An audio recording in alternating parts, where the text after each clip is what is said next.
My name is Martin and welcome to another great edition of MP Astro.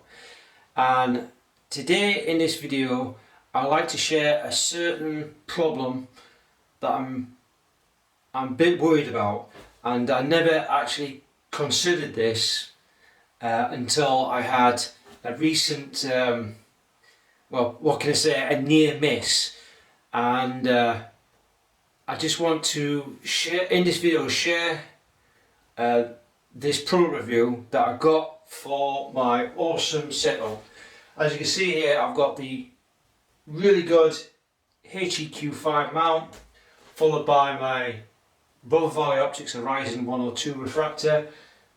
As you can see there with that setup, a standalone system with a modified DSLR, a 750D, and then a centimil guide scope and the next guider.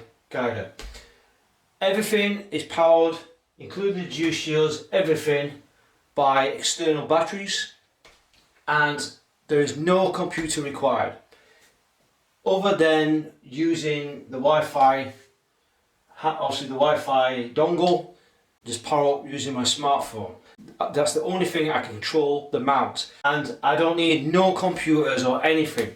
Once I've targeted an object that I like to view, I just leave it alone and let it just take pictures. As you see here, we've got a long imaging system, and I want to show you this problem.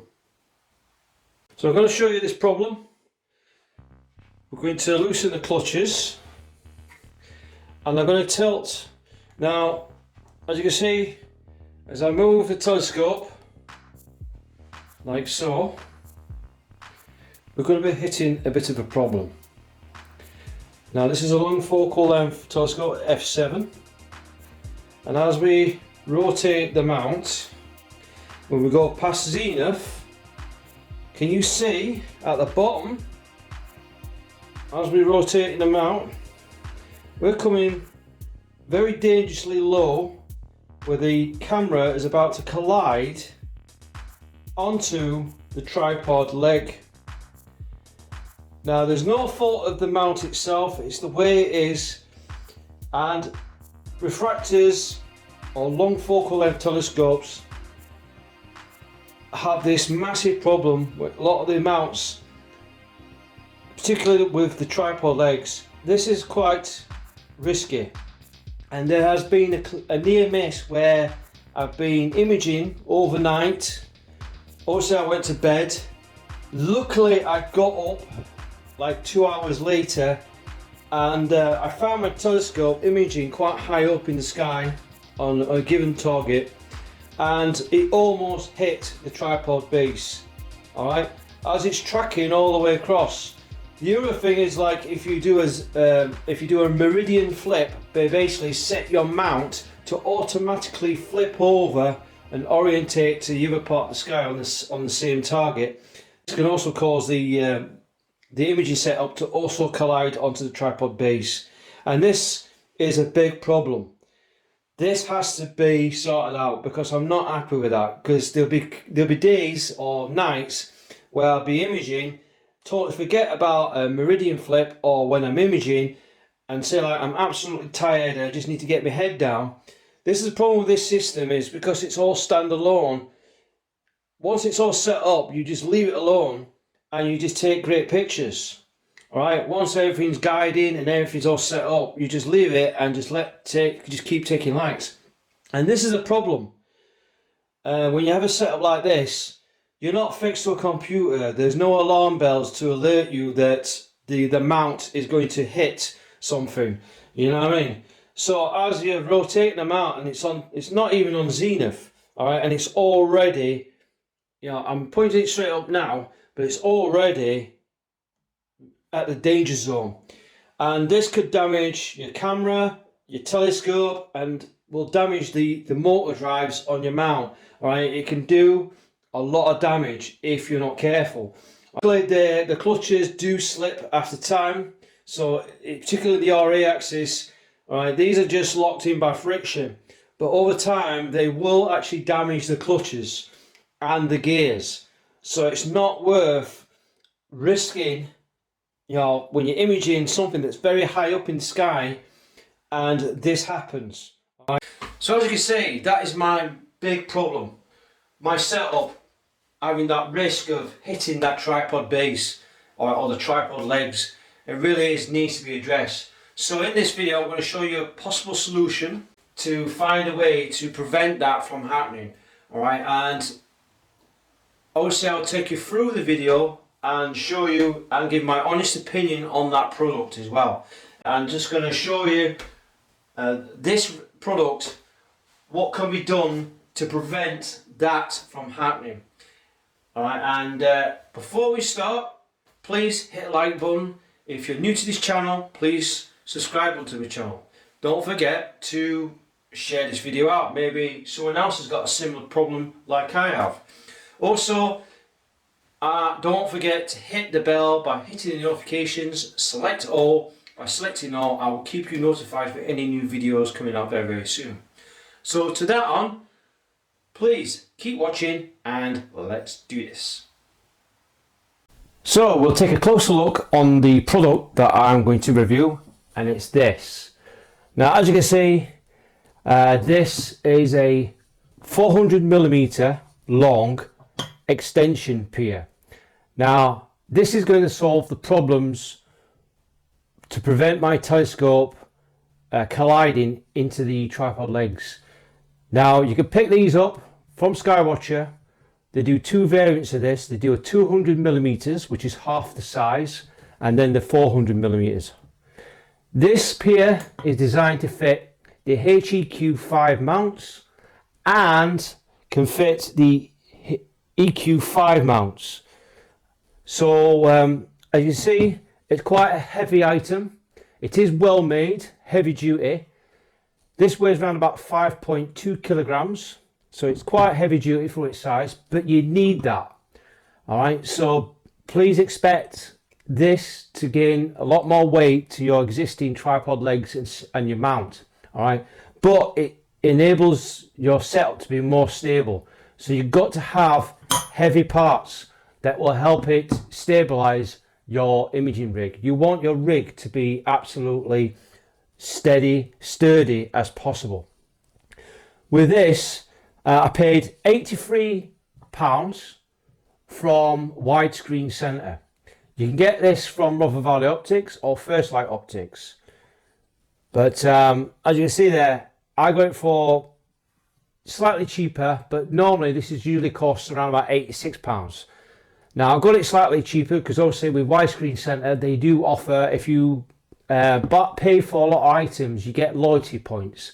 So every pound you spend is a point. So every point you collect over, if you spend a lot of stuff, you get a reduction of your the products you're going to pay for. All right. So at the moment, Widescreen Centre is the only one that does it. Yes, it's not much. All right. You think about it, £1 per a point. It's not much, but when you pay for a lot of items over the years, those points will mount up. So I got this a lot cheaper than it was anyway. So as you see, it comes the tube and it does separate in separate parts. So at the moment you've got the bottom half here. All right, this will be self-explanatory as I assemble this later in the video. So you get the bottom part and then you get the top part. Now the top part, you can tell straight away where the mount will sit. So the mount will sit on this part. All right, so it is well made, heavy duty throughout. It's also painted from the inside out as well, so it's all really good. I don't know what sort of metal this is, but from looking at that could be steel. All right, so cast steel probably, but it's what you want. You want something that's heavy duty. Now it does come with its own screws here. And it does come with an Allen key as well. So it does come with complete package. This item comes in a big box. So expect it to be the size of like a small telescope box. All right. So it does come well packaged. All right. And it is well assembled, like well packed in there. these are the screws that it comes with. You do get the 6 screws to mount these plates. However, I'm a bit disappointed with these bolts. Alright, these bolts are unable to hold these 2 sections together. Now, I don't understand why Skywatcher have used 8.8 bolts. Personally, I think there should be at least 10.9 high-grade steel bolts. There needs to be high tensile bolts, because when you've got both those sections together and then you mount your telescope mount and all that, ideally you want them to be high tensile. All right, a lot stronger than 8.8. Don't get me wrong, it probably is adequate for the job, but personally I can't trust these. All right, like I say, I'm not a big lover of 8.8 carbon steel bolts. All right, they just don't seem to be strong enough for my liking. So ideally 10.9, or alternatively what I've got is I have ordered online, and I will provide a description. I will provide a description below. These are 12.9 high carbon, high tensile grade bolts. Yes, they're steel. They will rust. So obviously you will have to paint these, or just put a bit of oil just to stop them from rusting. All right. That's the only disadvantage with these. However, if you look at the bolts, you've got to look at the socket head themselves. All right, these are M6 by 16 bolts. All right, I don't know if you can see that, but if we focus there, we might be able to get the yeah, see there, see the writing there, 12.9. all right, 12.9 is the grade bolts.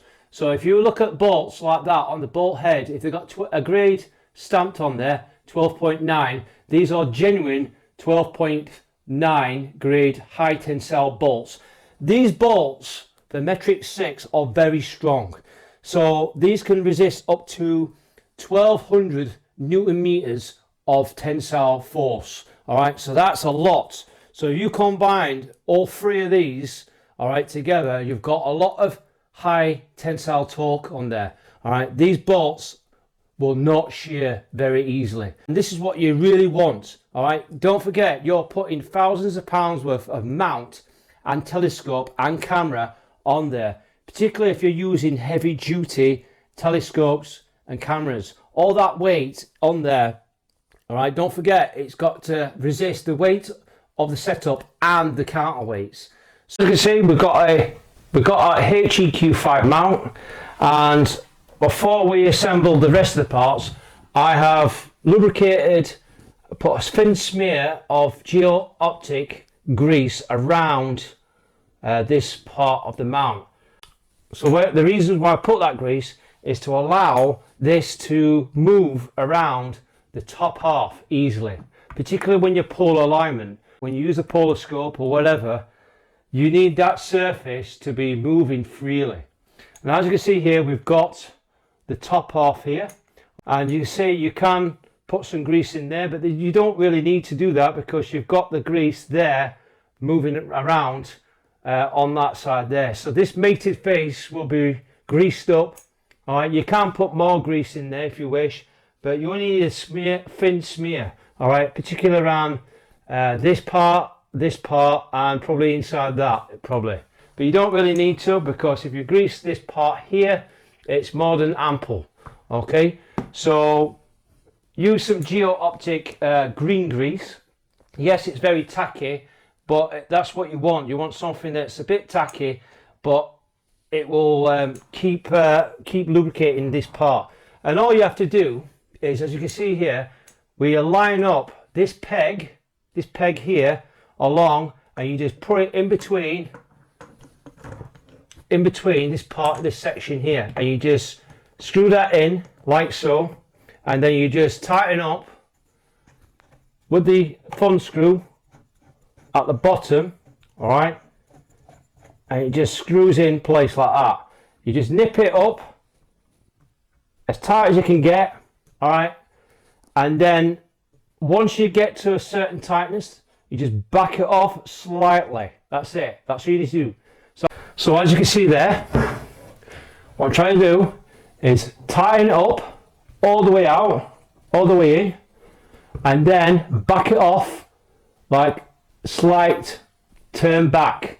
All right, literally probably 1/4 of a turn, if that. It's literally all the way in and then back it off slightly. That's it. That will enable you to get the right tension so that you can move your Altasimov left and right screws. All right, and that's the reason why we do that. So like you say, tighten it up all the way up so you can't turn it, and then back it off like that. All right, that is your correct tension. All right, and that's the reason why we've done that, so that you can move the screws back and forth. All right, so when you do your pole alignment, all right, this part here should move up and down with no free play, but also be able to move it. So we've got the bottom part, and as you can see, we're going to fit it on there. There's no need to clean that grease, right? You don't have to do that, but if you're in particular, if you want to, then it's fine. Okay, so you can just clean it up. Here we've got the bottom part. You notice there's a recess there where this will sit. So then it goes one way. As you can see, you've got a little slot there and where the bolt will sit there. And basically you line that up there like so. And then, as you can see, you push the screw upwards, okay, into the actual bottom piece. Okay, you just screw that in place, okay, and you could just tighten it up by hand, okay, tight as you can. That is the correct torque, okay. So use this plastic handle, okay, to torque that up, and that's tighten off, okay. You then tighten up the bottom screw, okay. You tighten up the bottom screw just to keep the legs spread apart, like so. So now that's the bottom piece assembled. So now we put the main pier in place like so, and you line this up, okay, so that the holes are exposed on each side where you can see the threaded parts.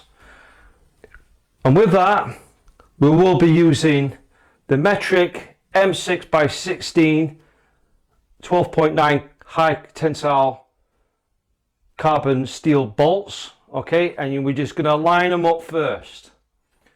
Okay, you line up each one. There's 3 screws at either side. Okay, also you can't see the other screws, but you can make out, if we just rotate it around, you can make out one of the screws. Okay, so you just line it up. Okay, and what you do is just screw all of them in by hand, like so. Okay, once they're lined up by hand, then you just torque them up with the issued Allen key. So you just tie each one up independently, like so.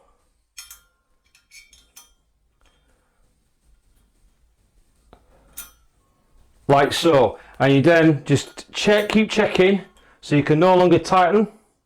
Okay, only use the issued tool. Okay. Okay, once you can't tighten up with this tool, you're at the correct torque setting for this pier. Okay. Now the good thing about this pier, you can mount it on the EQ5 mount as well, and as you can see there, it fits perfectly on that mount. However, I have come across a small problem. Now as you can see on the RA axis drive motor cable, you've got this main SynScan EQ5 box, which is where the hand controller, and this gives you the function where the computer and the auto guide is set. Now as you can see, when we put the cable in, we're going to come with a bit of a small problem here. So as you can see there, if we take a closer look, you're gonna have to be careful. The cable is only just gonna fit. All right. So when you mount it on one of the legs, okay, you're gonna mount it in a way so that you put it on the top off. Okay. So you mount it on the nearest leg. Okay, the nearest leg. And as you can see, you don't have much play there. Okay, so it does fit, but just make sure that you put it to the nearest leg as possible. So don't put it on the furthest way, but put it on the nearest leg.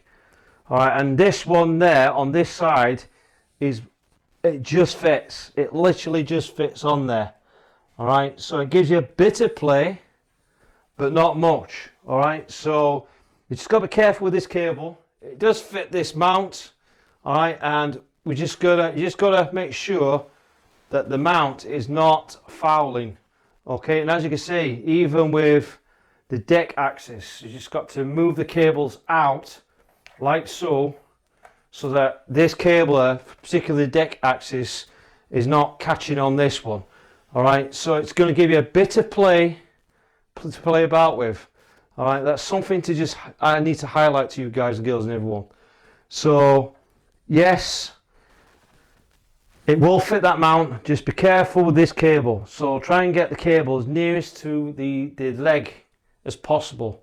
Okay, and that's just something to point out. But as you can see there, it fits perfectly on that mount. So yes, definitely works on that mount as described on the product. So yeah, that's a good feature. That I just want to show you with this EQ5 mount. All right, it just shows you how tall this is. Now I'm 5'11", and this is almost around about 5'8" probably, and this is very tall. The legs are all the way down, all right, and I'm just going to show you how difficult it is. I'm using the ST102 refractor, and I'm going to mount it onto the saddle plate. And as you can see, it is very difficult because of the height. It's very tricky, and I'm literally holding by one hand to get it onto the saddle. Right, I'm using a special tool, right, to help me get it on there. And as you can see here, it's all clamped in there, and the telescope is very high up, even a short tube refractor. Now, when you're using a longer pier like that, it's I would recommend using a step ladder or someone to assist you to try and hold the telescope whilst you tighten the setup onto the saddle plate. So as you see here, the telescope's already taller than me, even on a short tube refractor. And yeah, so at the moment with that setup there, that's now way above. That's around about 6 foot easily, and I'm 5'11", and this dwarfs me. So please, if you're using the longer pier like this, I don't think it's recommend to get something like as tall as that.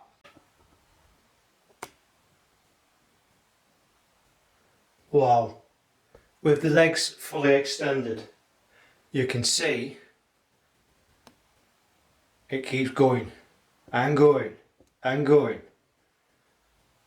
My goodness.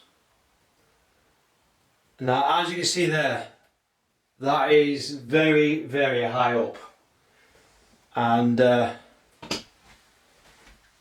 you can see, it's now around about yeah, it's around about 6'3", 4", and I'm 5'11", and this is I mean the whole setup here, as you just see now, it's almost at the ceiling. So yeah, that's really tricky, and I'll show you now. The ceiling is just there. So I'm going to have a bit of a nightmare trying to place just the short tube refractor. So my ST102, being lightweight, I'm going to show how tricky that is. I mean, that's around about 6'3" or 6'4", I'm not quite sure, but I'm 5'11", and wow, the legs are fully extended out on the EQ5 mount. So yeah, that is just a bit diabolical. So what I'm going to do is I'm going to show you now how tricky that is now.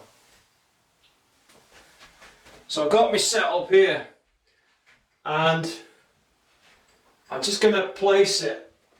I'm not on step ladders or anything, but as you can see, oh my god, oh man, this is not I'm not recommend anyone to do this. All right, if this is too high up like that, with the tripod legs all the way out, as you can see, I can't balance it very well. I can't see what I'm doing, and yeah, this is extremely tricky. Now, if I can't actually put this.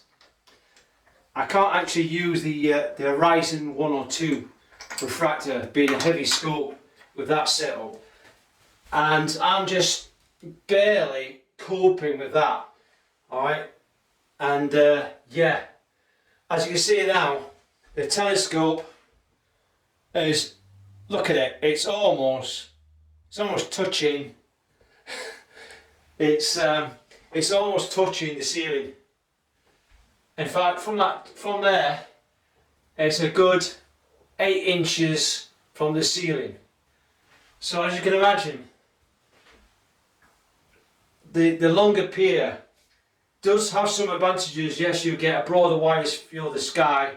Really good if you've got a tall fence line and you've got objects that are covered by the fence. You can get away with imaging on a lower horizon.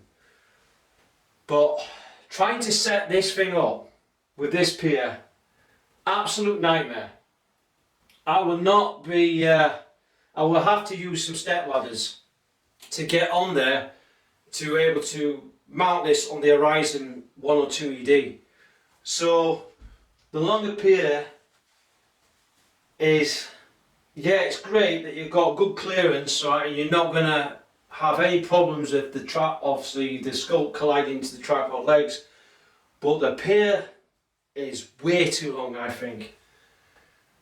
This is probably more suited for longer refractors, right? We're talking a metre or even longer than that.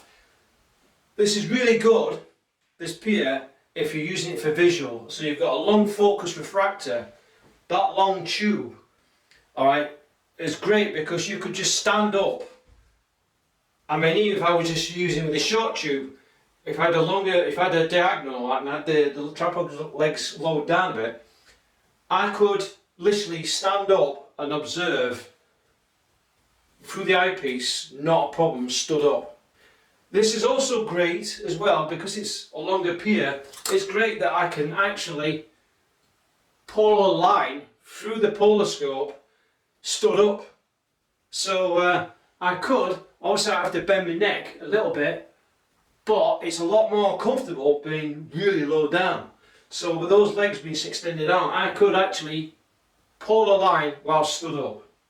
And that's saying something. So as you can see, the pier has its advantages, and the big disadvantage is it's too tall, and trying to get this mounted can cause some mayhem. I would not recommend extending your tripod legs for this longer pier, without a doubt. I think it's just sheer stupidity. But here, I'm just here to show you guys and girls and everyone that what problems you'll face when you buy a longer pier. Alright, I'm not going to just review something and not show you some of the problems even with an upgrade. So as you can see, with the pier being a bit tricky to set up, there is one good thing about this setup, is like I'm using the EQ5 mount with the Pier, with the longer Pier extension and the tripod legs. And what I found is it does actually make it slightly easier to carry the whole setup by hand, providing you take off the counterweight and the telescope itself. Alright, you can actually manoeuvre quite well. I mean, yes, this is around about 15 kilograms, but I can manoeuvre the whole setup together in a oneer. Alright, so it does actually help in a way. You can lift the whole setup and then put it outside, not a problem. Alright, so you can actually pick up the whole assembly, right? Not a problem, right? It's not too bad. So I'm going to show you the shorter Pier, and as you can see, slightly heavier, because this is the EQ5, this is the HEQ5 mount, alright, and this is slightly more heavier, alright, with the shorter tube. But again, I can pick up the whole assembly, the tripod legs and the Pier, alright, with a heavier mount.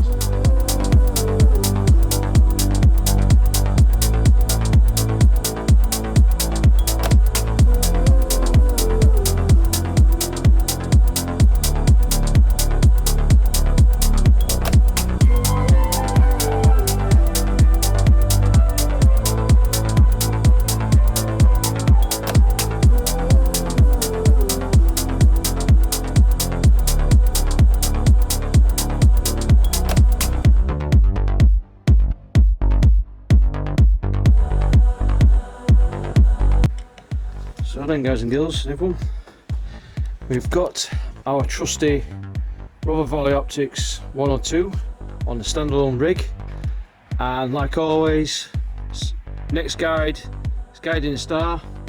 Again, I was always mentioned before, is if you correctly set these up, right, these can be amazing piece of kit. All right, once they're set up, you could be guiding for 3, 5, maybe 10 minutes, right? It's not a great guide as such because of it's his old technology, but it works really well. Now, obviously I've already covered that in the last video. If you've not seen the standalone system, please check it out from the top.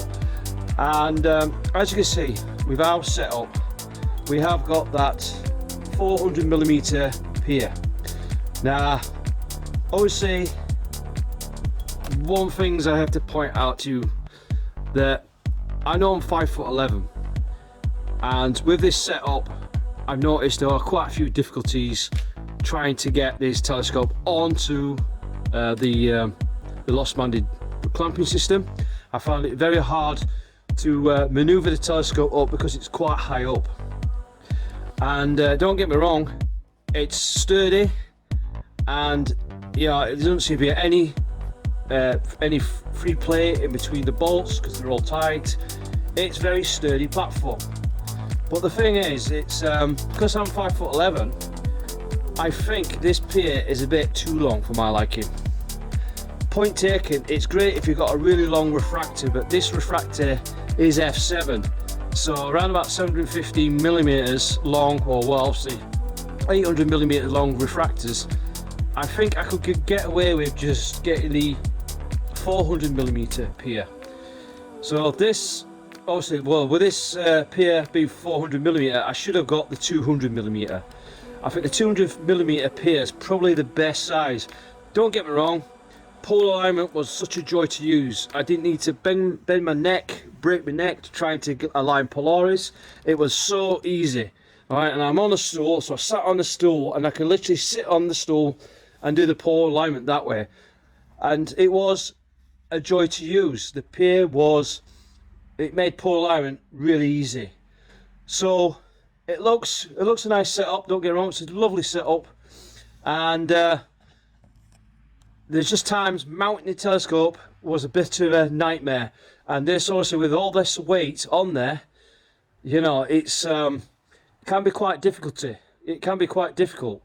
And so anyway, I managed to get it on there, and I must admit, pole alignment was a joy to use. However, when I was setting up my next guide, the gyroscope system, sometimes I was trying to reach over there to try and see what's on the display.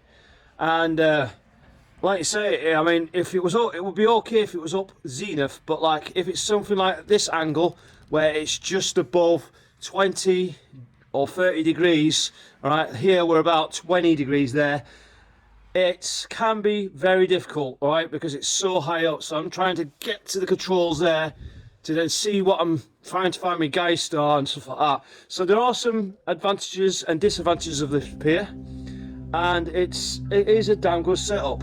And as we can see, is we just take a close look, okay, because we are,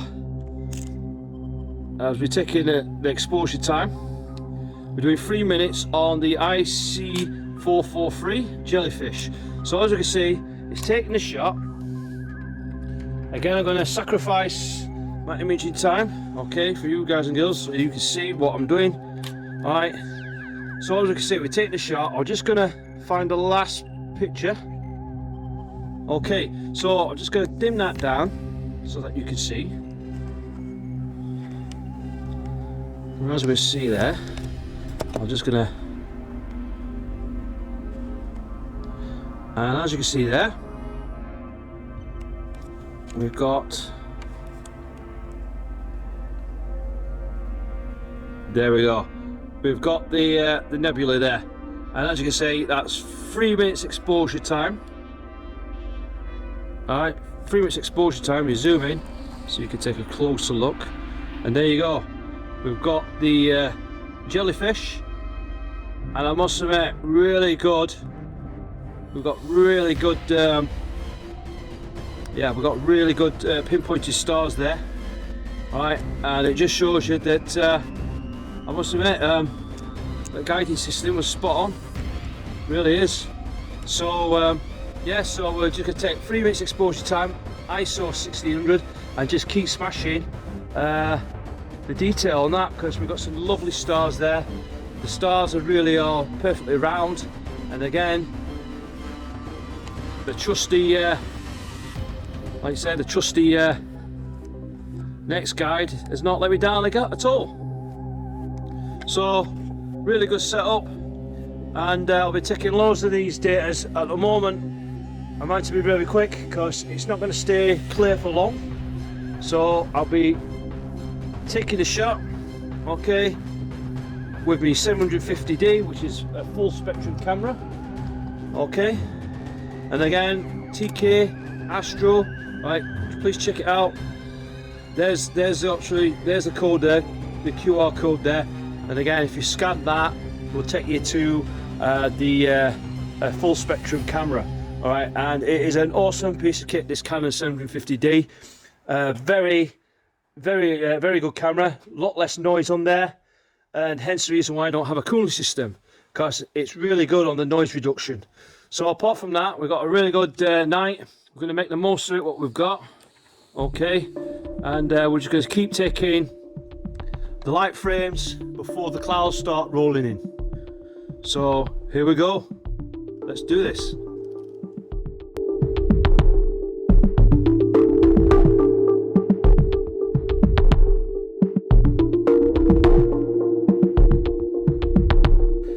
Hi everyone, as you can see, we've got the mighty River Valley Optics Horizon 102 refractor standalone system with the next guide, and as you can see, we get some an image of the M81 and M82 galaxies as we take a closer look. We're gonna show you how we're gonna get this right. So we're doing 5 minutes exposure at ISO 1600 through the Canon 750D, and we're taking the shot. And as you can see, well, it's blurred out, but what we'll do is I'll minimize that. I'll just take that off. And as you can see, just adjust it so you can see the image, and there you go, Look at that. That's a very nice shot. They are very small, but we've got both galaxies in the field of view. And yes, it's reddish in colour because I'm using a full spectrum camera. This is what it looks like. Right, so there's no need to fear. I am using an L Pro filter as well, an Optilon L Pro filter. We've got good tracking as always. As you can see, the stars are very pinpointed. Again, using the Sin Guider or Next Guide, whatever you want to call it. Alright, very good Sin Guider. We're just going to increase the thing up so you can see. I see Sin Guider there, guiding away, no problems. Again, reliable piece of kit if you get it working. Alright, I just don't know why some people can't use Next Guide or find it frustrating to use, but to be honest with you, it really is an amazing piece of kit. I've never had any dramas with this setup, and this is in bad conditions as well, bad hazy conditions. So I'm taking some loads of shots of that, so hopefully I get some good detail on the Messier 81 and Messier 82 galaxies. Hopefully we get some good results there. Alright, really is impressive stuff. Alright, and that's what you want to see. Alright, and it's not bad. I love this standalone stuff. Alright, now as you can see there, we've got the Pier, we've got the short Pier this time. Alright, I think the short Pier is much better than the longer Pier. This one is not too long. I can actually still manage setting it up and able to reach my focus, put my focus mask on top and all that, and it's not too high up. Pole alignment is not too bad as well because of that Pier. So even though I'm using the polar scope, alright, it's not been bad at all. So to be honest with you, the 200mm Pier is definitely better, to be honest with you, in the long run. The other one is a bit too long.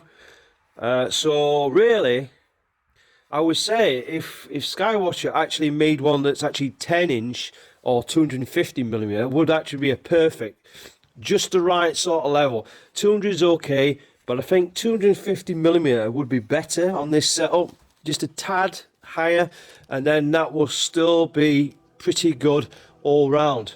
But this setup here, you know, at the moment I see how it goes. I'm taking all the pictures, but I shouldn't get any problems with the camera or anything colliding into the tripod legs, because I think when I'm standing here, I'm well clear from the legs anyway, and the object is very high up in the sky as well, so I should not get any dramas even when I'm doing a meridian flip. So apart from that, good little setup, very good. I've got that very good setup there. Really love this setup. Once you start guiding and you start taking pictures, you leave the setup alone and you just basically crack another beer and start enjoying the night sky. All right, and like you say, it's a good night so far. Despite the few hazy cloud, I should be able to get some good images through this setup. So then everyone, as you can see, it's been a good 5 hours and been taking the same target of the Messier 81 and 82 galaxies, and I've been tracking for God knows how long, and as you can see, with the continuous tracking, the Pier has kept, as you can see, the telescopes past zenith, which is not ideal. So really I need to do a meridian flip to flip it over to the other side, and as you can see, the telescope tube and the camera is well clear from the tripod leg, so even the short Pier is more than ample for this setup. Now it just depends how long your telescope is, but I know that this one here with the River Valley Optics Horizon 102 ED refractor, being an f7, very long focal length for its size, it's still sufficient enough, and you've got no danger of any of this setup hitting the tripod leg and resulting damaging your motor drives in the process. So really good Pier, I must admit. I'll definitely say that my setup is now to a standard that I can happily leave this standalone by itself, and I can prove that it's been tracking for some time. You can see that Sim Guider or Celestron Next Guide is still guiding all this time, which is really good. Very impressive guider for what it is. Been tracking for God knows how long. And if we just dim down the exposure, you can see Sim Guider still working, and we're still tracking Messi at 81. And yeah, we are literally, it's been going for quite some time. So to that on, I'm very happy with the results, what the Pier has produced. I've been able to capture some decent data. I think 5 hours is a lot of data that I've captured. I'm going to take a closer look. As you see, still well clear, loads of room there. I can safely say that the Pier is definitely worth the upgrade, especially if you've got a very long telescope like a refractor. You don't want to risk damaging your motor drives or your equipment. Like I say, I wish that Skywatcher do actually include this as a package, so you get the Pier already as standard. I just don't understand why they just don't do that. I mean, I'm quite happy to pay the extra money, a little bit extra, to have this already set up. So it's working like a treat. And as you can see, with the Next Guide reliably delivering the goods. Okay, we can, if I dim down exposure, you will see it's taking the shot.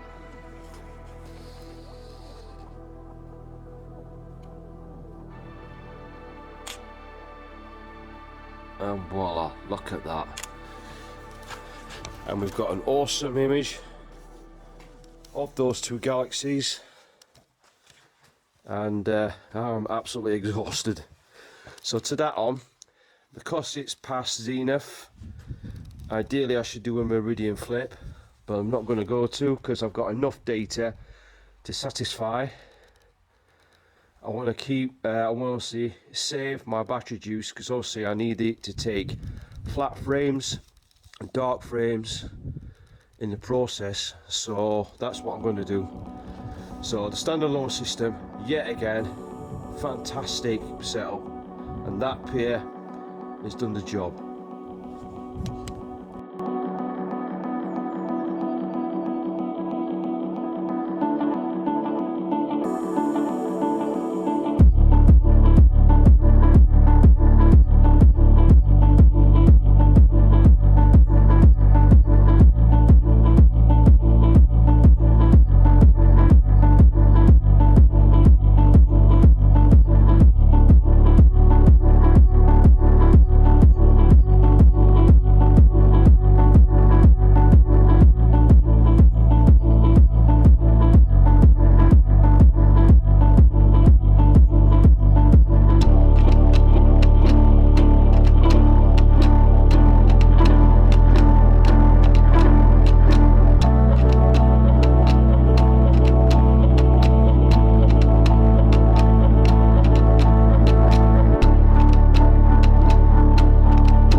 So then everyone, what do you reckon?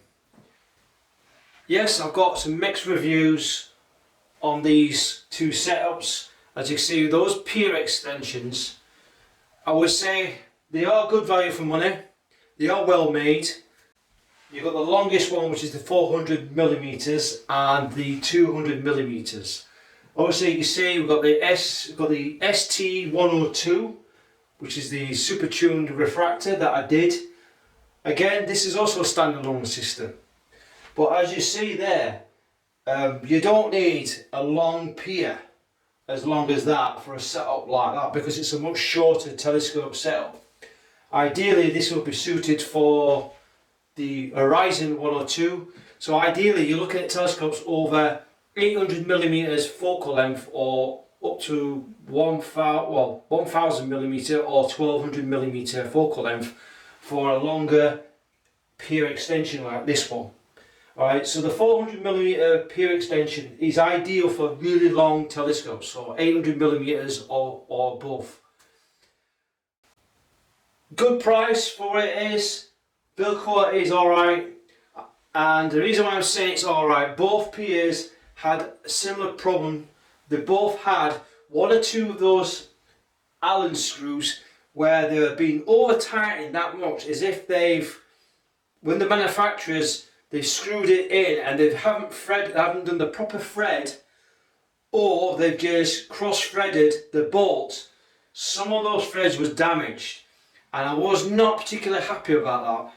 Considering you pay for these items, there was clearly some problems with the threading with those bolts. Luckily, I managed to repair the thread using a tap and die set, and I managed to repair the thread. Alright. Luckily, some of the bolts are now fine. Alright, they can now be bolted on there. So that's something that is something that Skywatcher, I feel, need to improve on. Is again, as I mentioned before, quality control is a must. And some of those threads were damaged, and I wasn't particularly happy about that. So I managed to repair them, and I managed to get the bolts to screw in there. Alright. I would recommend the 200mm Pier extension, and that seems to be perfect for a telescope as long as this. Alright, it's still sufficient to clear from the tripod leg. I wish it could be a tad longer. In other words, it should have not just been a 200mm. I reckon that Pier extension should be really a 250mm. That would have been the ideal sort of size for that Pier, right? For a telescope like this, which is 800mm or less. So a short Pier, which is the 200mm, is best suited, right? And that's particularly because it's not going to collide. It just gives you enough clearance, so the optical tube in the camera isn't going to collide onto the tripod base. However, ideally it should be just a tad bit longer. All right, I think anyway. 250mm would have been perfect. All right, for this setup. Again, it's not too long, and it's not too, it's not too short that it's inadequate. So it really is your choice. Alright, both Piers are good, they are well made. Alright, the few issues with the thread could be improved. The few issues with the bolt threading should be improved. But other than that, would I recommend these products? Yes, I would.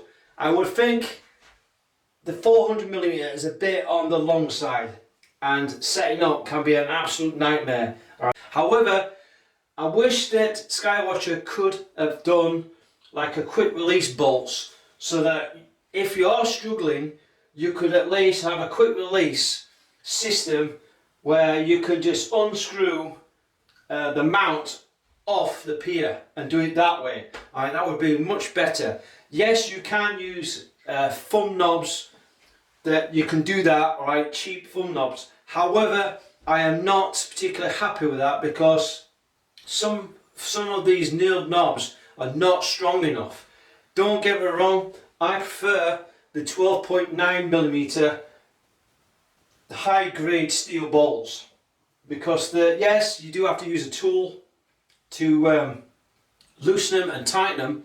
However, those bolts are very strong. Alright, yes, you can use those foam bolts here, which are great, but are they strong enough to hack that amount of weight? Alright, personally, I will stick to the good old steel bolts like that, 12.9 Allen bolts like that. They are not going to break, believe me, they are solid. Alright, and I use those bolts, believe it or not, on my Skywatcher Quattro. My Skywatcher Quattro, the scope rings are bolted with those bolts on a lost mounted dovetail, and there's only 2 of them that holds that telescope setup. But those bolts are very strong. Like I say, I've had that telescope for many years, and those bolts have held that for a long time without no issues. And I have all my Pegasus Astro, my guide scope setup, my camera setup, the telescope itself. Alright, all that adds weight, but 2 bolts is even capable of holding that kind of weight, even on the Skywatcher Quattro that I've got. So yes, I would recommend these Piers. I would reward these 4 stars, and the reasons for that is there could be some improvements where the product could be better. Again, Skywatcher still need to pay attention to detail with the quality control, with those faulty threads. They need to be sorted out, right? When you're paying for these items, you expect these bolt threads to be, you know, well made. Like I say, I think these bolts were just literally just graunched on, and they basically cross-threaded the base, all right, and it's not good, all right. It should be much better than that. So also, it should be the extension tube for the smaller one should be 250. The bigger one is okay. I wish it just, you know, it's a bit tad long for the setup, but it does fit with the EQ5 and the NEQ5 and the HEQ5 as well. It will fit the EQ35 mount.